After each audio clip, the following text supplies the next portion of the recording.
Hello friends, नमस्कार। आज मैं आपको सौरमंडल यानी सोलर सिस्टम के बारे में आपको बताने वाला हूं। तो सबसे पहले आप देख लीजिए, जो ग्रहीय मंडल जो होता है वो क्या होता है, उसका डेफिनेशन मैंने यहाँ पे राइट कर दिया है। खगोलीय वस्तुओं का समूह जो किसी तारे के इर्द गिर्द परिक्रमा करते हैं और एक दूसरे से गुरुत्वाकर्षण बल से बंधे होते हैं। ठीक है, इनके जो एग्जाम्पल है ग्रहीय मंडल कौन कौन से होते हैं? ग्रह, उपग्रह उसमें हो सकते हैं, क्षुद्र ग्रह हो सकते हैं, उल्का हो सकते हैं, धूमकेतु हो सकते हैं और बौने ग्रह हो सकते हैं। ठीक है, तो ये हो गया ग्रहीय मंडल। ठीक है, अब इस ग्रहीय मंडल में अगर आप सूर्य को भी ऐड कर देंगे तो वो आपका बन जाता है सौरमंडल। ठीक है, यानी कि सौरमंडल एक ऐसा मंडल है जिसमें सूर्य और ग्रह, सभी ग्रह, उपग्रह, क्षुद्र ग्रह, उल्का, धूमकेतु सभी आते हैं। ठीक है, तो ये आप सौरमंडल हो गया। उसके बाद अभी देखिए, आपको जो ग्रह के जो नाम है वो उसी सीक्वेंस में आपको याद करने हैं जो मैंने यहाँ पे राइट किया हुआ है। ठीक है, तो जिससे कि आपको कॉन्सेप्ट समझने में काफ़ी ज़्यादा इजी रहेगा। जो है ये जो ग्रह हैं इनको भी 2 भागों में बांटा गया है, जो टोटल 8 ग्रह होते हैं। ठीक है, बुध, शुक्र, पृथ्वी, मंगल, गुरु यानी बृहस्पति, शनि और अरुण, वरुण। ठीक है, ये 8 ग्रह हैं, यहाँ पे मैंने राइट कर दिए हैं। और इन जो ये जो ग्रह दिए हैं इनको भी 2 भागों में बांटा है, आंतरिक ग्रह और बाह्य ग्रह। तो ये जब इधर वाला जो पोर्शन है, ये वाले फर्स्ट जो 4 है, इनको आंतरिक ग्रह यानी जो है इनर प्लैनेट बोलते हैं। और जो इधर वाले हैं राइट साइड वाले, इनको आउटर प्लैनेट यानी बाह्य ग्रह इनको बोलते हैं। और जो बीच में आपका जो आ गया ये है क्षुद्र ग्रह घेरा, यानी कि इसको अगर इंग्लिश में बात करेंगे तो एस्टेरॉइड बेल्ट इसको बोलते हैं, जो बीच वाली है। ठीक है, तो आपको इसी सीक्वेंस में याद करेंगे तो आपके लिए बहुत सारे देखना, जो आगे मैं आपको महत्वपूर्ण बिंदु में आपको बताऊंगा, काफ़ी चीज़ें याद करने में आपके लिए ईजी रहेगा। ठीक है, तो आपका आंतरिक ग्रह कौन होता है? इनर प्लैनेट, आउटर प्लैनेट, इनके बारे में आप समझ गए हैं। उसके बाद नेक्स्ट जो आंतरिक ग्रह होते हैं यानी इनर प्लैनेट को आप जो ठोस या स्थलीय ग्रह भी कहते हैं, क्योंकि इसमें जो है चट्टानों के टुकड़े होते हैं। और जो बाह्य ग्रह है यानी आउटर प्लैनेट है उसको गैसीय ग्रह बोलते हैं, जिसमें गैस की मात्रा ज़्यादा होती है। ठीक है, ये है। तो अभी देखिए, जो ठोस ग्रह में तो 4 ये आ गए सेम, जो आंतरिक ग्रह है सेम आ गए, बुध, शुक्र, पृथ्वी, मंगल, इसमें आपको कोई दिक्कत नहीं हुआ होगा। अभी देखिए, गैसीय ग्रह की बात करेंगे तो इसमें जो गुरु और जो शनि है उसमें गैस की मात्रा ज़्यादा है तो गैसीय ग्रह बोलते हैं। इनको बर्फीय ग्रह भी बोलते हैं, अरुण, वरुण को। ठीक है, तो ये हो गया। उसके बाद अभी बात आती है उपग्रह की। तो ऐसे कौन से 2 ग्रह हैं जिनके कोई उपग्रह नहीं है? तो वो है बुध और शुक्र। बुध और शुक्र के कोई भी उपग्रह नहीं है, मैंने यहाँ राइट कर दिया है। उसके बाद पृथ्वी का जो एकमात्र उपग्रह है वो चंद्रमा है। ठीक है, तो आपको एक चीज़ और बता देता हूँ, जो चंद्रमा है वो पृथ्वी के चारों ओर चक्कर लगाता है, और पृथ्वी और जो बाकी सब 8 जो ग्रह है वो सूर्य के चारों ओर चक्कर लगाते हैं, और सूर्य खुद गैलेक्सी के चारों ओर परिक्रमण करता है। ठीक है, तो ये इंपॉर्टेंट चीज़ है। उसके बाद अभी देखिए, गुरु के बारे में मैं आपको बताता हूँ। गुरु के काफ़ी ज़्यादा मैंने डाटा नहीं दिया है, काफ़ी उपग्रह हैं इसके, जो कुछ मान्यता प्राप्त है कुछ नहीं है। ठीक है, तो डाटा से आपको कंफ्यूज नहीं कर रहा हूँ, सिर्फ कॉन्सेप्ट समझाना है। तो मैंने सबसे बड़ा यहाँ पे लिया है, जो गुरु का सबसे बड़ा जो उपग्रह है वो है गैनीमीड, जो सबसे बड़ा है, और ये पूरे सौरमंडल का सबसे बड़ा उपग्रह भी है, इसलिए मैंने यहाँ पे स्पेशली इसका राइट किया है। ठीक है, उसके बाद जो शनि है, जो शनि ग्रह है, एक तो इसका घनत्व है वो सबसे कम है। ठीक है, और जो इसका सबसे बड़ा जो उपग्रह है वो है टाइटेन। ठीक है, जो टाइटेन है ये शनि का सबसे बड़ा उपग्रह है। ठीक है, उसके बाद आपके अरुण, वरुण है, इनको बर्फीय भी बोलते हैं क्योंकि यहाँ पे बर्फ होती है। उसके बाद जो वरुण है वो हरा प्रकाश उत्सर्जित करता है। तो ऐसा भी आपसे पूछा जाए कि कौन सा उपग्रह है, जो कौन सा ग्रह है जो हरा प्रकाश उत्सर्जित करता है, तो वो वरुण है।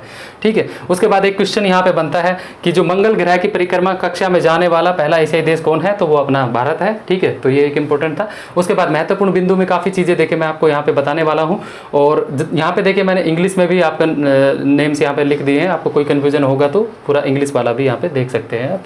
इसके बाद देखिए, जो सूर्य ग्रहण कब होता है? जब देखिए, जो सूर्य और जो पृथ्वी है उनके बीच में, ठीक है, सूर्य और पृथ्वी के बीच में जब चंद्रमा आ जाता है तो उस कंडीशन में सूर्य ग्रहण होता है। ठीक है, तो सूर्य ग्रहण 2 प्रकार का होता है, एक आंशिक सूर्य ग्रहण होता है, एक पूर्ण सूर्य ग्रहण होता है।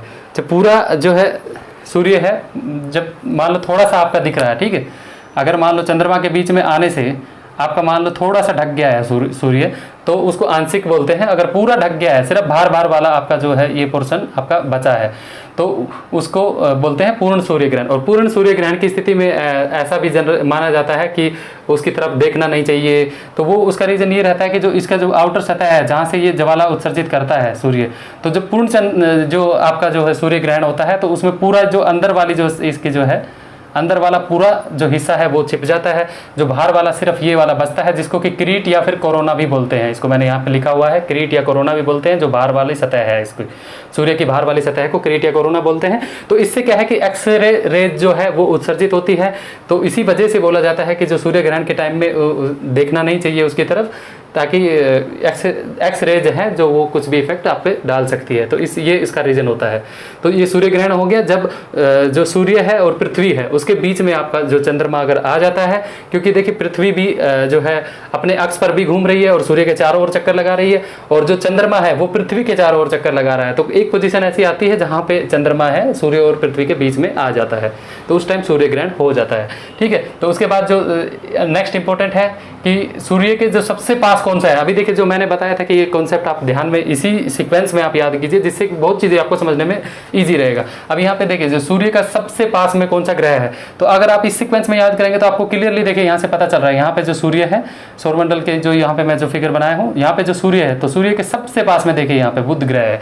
तो आपको एक बार अगर आप ये के सामने ये फिगर आपका आ जाएगा तो आपके लिए कोई दिक्कत नहीं होगी और बहुत सारे क्वेश्चन आपके ऐसे ही सोल्व हो जाएंगे। तो अभी देखिए सबसे पास वाला कौन सा हो गया, बुध ग्रह हो गया। सबसे दूर वाला कौन सा हो गया, ये वरुण हो गया। देखिए कॉन्सेप्ट एक बार समझ गए तो रटना नहीं पड़ेगा, बिल्कुल आपको इजीली समझ में आ जाएगा। तो ये हो गए दो आपके महत्वपूर्ण बिंदु। उसके बाद सबसे गर्म और सबसे चमकीला शुक्र होता है। अभी देखिए ये जो शुक्र है सेकंड नंबर पे है, तो देखिए ऐसे देखने में आपको लग रहा होगा कि जो है बुध ग्रह सबसे पास में है, तो यही सबसे गर्म होना चाहिए, क्योंकि जो सूर्य की जो है रेज है जो सबसे पास में है तो इस पर ज़्यादा इफेक्ट तापमान का होना चाहिए, लेकिन ऐसा नहीं है। जो शुक्र ग्रह है वो सबसे चमकीला और सबसे गर्म ग्रह माना गया है।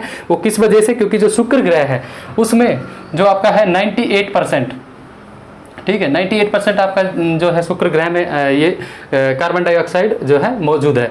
तो उस वजह से वो क्या है कि जो सूर्य की जो किरणें हैं उनको जो है वहाँ पे एक तरीके से उसका अवशोषण कर लेती है। ठीक है, तो उस वजह से वहाँ का तापमान ज़्यादा रहता है।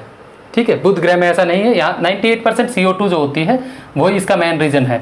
इसी वजह से ये आप थोड़ा सा ध्यान रख लीजिए कि आप जल्दबाजी में ये मत देखिए कि जो बुध ग्रह है इसके पास में है, तो यहाँ पे थोड़ा सा आपको समझने की ज़रूरत है। तो इसका आंसर आएगा शुक्र ग्रह है जो सबसे चमकीला और सबसे गर्म है। वो मैंने इसलिए बता दिया क्योंकि 98% इसमें जो है CO2 गैस होती है, जो CO2 गैस जो अवशोषण कर लेती है सूर्य के जो है किरणों का, और ठीक है, तो उस वजह से तापमान उसका बढ़ जाता है। तो ये हो गया। उसके बाद नेक्स्ट है चंद्र ग्रहण। ठीक है, चंद्र ग्रहण किस दिन होता है, वो पूर्णिमा के दिन होता है, मैंने राइट किया हुआ है वहाँ पे। ठीक है, उसके बाद जो सबसे छोटा यहाँ पे मैंने आपको सबसे छोटा ग्रह कौन सा है, ठीक है, सौरमंडल का जो सबसे छोटा ग्रह है वो कौन सा है, वो भी बुध ग्रह है। ठीक है, बुध जो है सूर्य के सबसे पास भी है, सबसे छोटा भी है। ठीक है, सबसे बड़ा ग्रह की अगर बात करेंगे तो ये है बृहस्पति। बृहस्पति यानी जो गुरु है वो सबसे बड़ा ग्रह है। ठीक है, ये और जो मैं आपको एक चीज़ और बता देता हूँ कि यहाँ से जो आउटर प्लेनेट के जो 4 हैं उनमें से सबसे बड़ा बृहस्पति है, और जो इनर प्लेनेट के हैं उनमें सबसे बड़ा आपका पृथ्वी है। ठीक है, तो ये आप ध्यान रख लीजिए, इन चारों में से भी कौन बड़ा है, इन चारों में कौन सा है, और सबसे बड़ा आपका जो है बृहस्पति यानी गुरु है।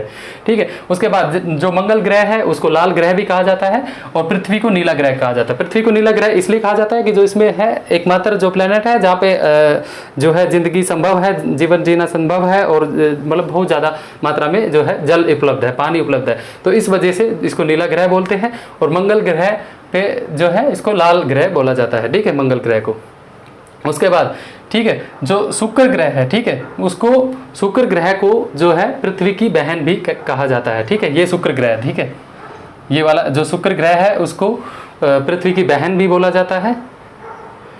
ठीक है, क्यों बोला जाता है वो मैंने वहाँ पे ब्रैकेट में लिख दिया है। आकार एवं द्रव्यमान में लगभग पृथ्वी के बराबर है, इसलिए पृथ्वी की बहन भी कहा जाता है। तो ये क्वेश्चन कई बार एग्जाम में आ चुका है, तो इसको थोड़ा सा देख लेना, आकार द्रव्यमान में लगभग बराबर है। ठीक है, उसके बाद जो है खगोलीय इकाई या फिर खगोलीय एकक किसे बोलते हैं, सूर्य से पृथ्वी की जो औसत दूरी है, यानी जो सूर्य से लेके पृथ्वी तक जो औसत दूरी आती है उसको हम खगोलीय इकाई या खगोलीय एकक कहते हैं। तो जो भी मैंने देखे यहाँ पे महत्वपूर्ण बिंदु लिखे हैं उसमें आपके लगभग एग्जाम में आने वाले सभी क्वेश्चन इसमें कवर हो जाते हैं। उसके बाद अभी देखिए जो प्लूटो है वो 9th ग्रह, ठीक है, उसको माना जा रहा था कि वो 9th ग्रह है, लेकिन वो आकार में छोटा होने के कारण जो है 2006 में, ठीक है, कब 2006 में जो है IAU यानी इंटरनेशनल एस्ट्रोनॉमी यूनियन, अंतर्राष्ट्रीय खगोलीय संघ ने जो है लिस्ट से बाहर कर दिया है, ग्रह की लिस्ट से, उसका आकार छोटा होने के कारण, और इसको रख दिया बौने ग्रह की लिस्ट में रख दिया गया है। ठीक है, प्लूटो को बौने ग्रह की लिस्ट में 2006 से ही रख दिया गया है। तो अभी वर्तमान में तो 8 ही है। ठीक है, कोई डाउट नहीं है, 8 ही ग्रह है। ठीक है, माना जा रहा था इसको 2006 से पहले कि प्लूटो जो 9th ग्रह हो सकता है, लेकिन इसको IAU ने लिस्ट से बाहर कर दिया है और बौने ग्रह की श्रेणी में रख दिया है, आकार इसका छोटा होने की वजह से। उसके बाद जो नेक्स्ट है, जो सूर्य के बारे में देखिए, कुछ फैक्ट्स मैंने यहाँ पे लिखे हैं। जो सूर्य है वो गैलेक्सी के चारों ओर परिक्रमण करता है, वो तो मैंने आपको बताया था ऑलरेडी। गैलेक्सी जिसको कि मिल्की वे भी बोलते हैं इंग्लिश में। ठीक है, उससे जो है 30,000 प्रकाश वर्ष, ठीक है, लाइट ईयर्स, यानी 30,000 लाइट ईयर्स उससे दूर है। ठीक है, सूर्य की दूरी यहाँ पे बताई गई है। उसके बाद जो मिल्की वे, यानी कि जो गैलेक्सी के चारों ओर 250 किलोमीटर पर सेकंड से परिक्रमण सूर्य करता है। ठीक है, गैलेक्सी के चारों ओर जो इसका बताया हुआ है, जो परिक्रमण का जो है 250 किलोमीटर पर सेकंड के हिसाब से। उसके बाद जो नेक्स्ट है, जो सूर्य है वो अपने अक्ष पर पूर्व से पश्चिम की तरफ घूमता है। ठीक है, जो सूर्य है वो अपने अक्ष पर जो घूमता है वो पूर्व से पश्चिम की तरफ घूमता है। और सूर्य के अलावा शुक्र और अरुण, ठीक है, ये जो शुक्र है और जो यहाँ पे ये अरुण है, शुक्र और अरुण है वो भी पूर्व से पश्चिम की ओर परिक्रमण करते हैं। बाकी जितने भी ग्रह आपके जो बच गए हैं वो पश्चिम से पूर्व की तरफ ही परिक्रमण करते हैं। तो अभी देखिए यहाँ पे सूर्योदय, जो शुक्र और अरुण है उन पर सूर्योदय भी पश्चिम में ही होता है, बाकी सब में पूर्व में होता है। ठीक है, तो ये एक फैक्ट है, ये मैंने यहाँ पे राइट कर दिया, देख लेना। उसके बाद जो बौने ग्रह, 5 ग्रहों को बौने ग्रह की श्रेणी में रखा गया है, वो है प्लूटो, एरीज, सेरस, माके और हामिया। ठीक है, ये बौने ग्रह हैं 5। उसके बाद जो शनि ग्रह है, जिसका घनत्व सबसे कम है सभी ग्रहों में, तो ये एक इम्पोर्टेंट फैक्ट है। उसके बाद पृथ्वी के बारे में है कि जो पृथ्वी है वो सूर्य का परिक्रमण करती है। ठीक है, और पश्चिम से पूर्व की तरफ जो है पृथ्वी परिक्रमण करती है।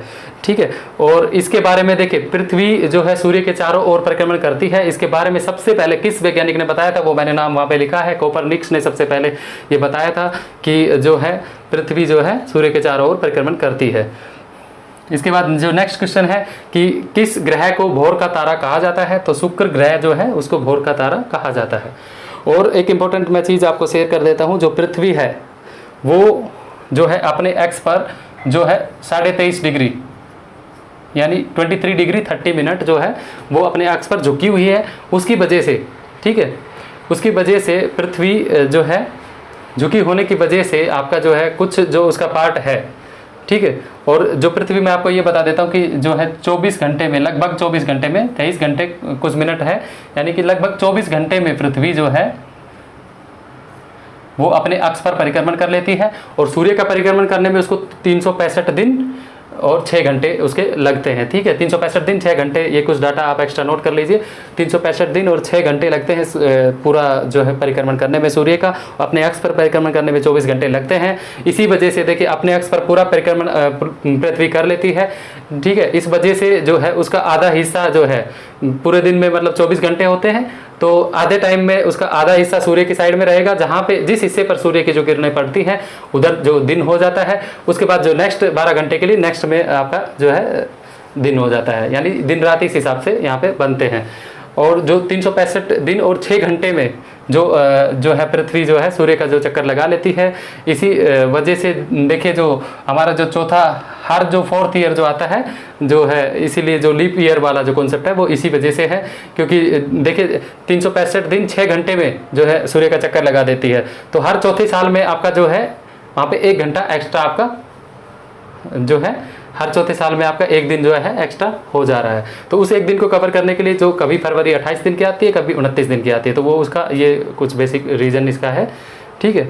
उसके बाद अगर उत्तरी ध्रुव और दक्षिणी ध्रुव की बात करें तो कभी जो है उत्तरी ध्रुव जो है सूर्य के पास में होता है, कभी जो है दक्षिणी ध्रुव जो है पृथ्वी का, क्योंकि जो अपने अक्ष से झुकी हुई है 23 डिग्री, तो कभी दक्षिणी ध्रुव उसके सूर्य के ज़्यादा पास में होता है, कभी उत्तरी ध्रुव ज़्यादा पास में होता है। तो इस वजह से ही वो ऋतुओं का भी उसमें परिवर्तन, इसी वजह से जो अगर कभी ये क्वेश्चन आता है कि जो ऋतु परिवर्तन किस वजह से होता है, तो उसका यही रीज़न है कि जो पृथ्वी अपने अक्ष से झुकी हुई है, तो उसी वजह से कभी उत्तरी ध्रुव सूर्य के ज़्यादा पास में आता है, इसी वजह से दिन भी छोटे बड़े आपके उसी के अकॉर्डिंग होते हैं, ठीक है।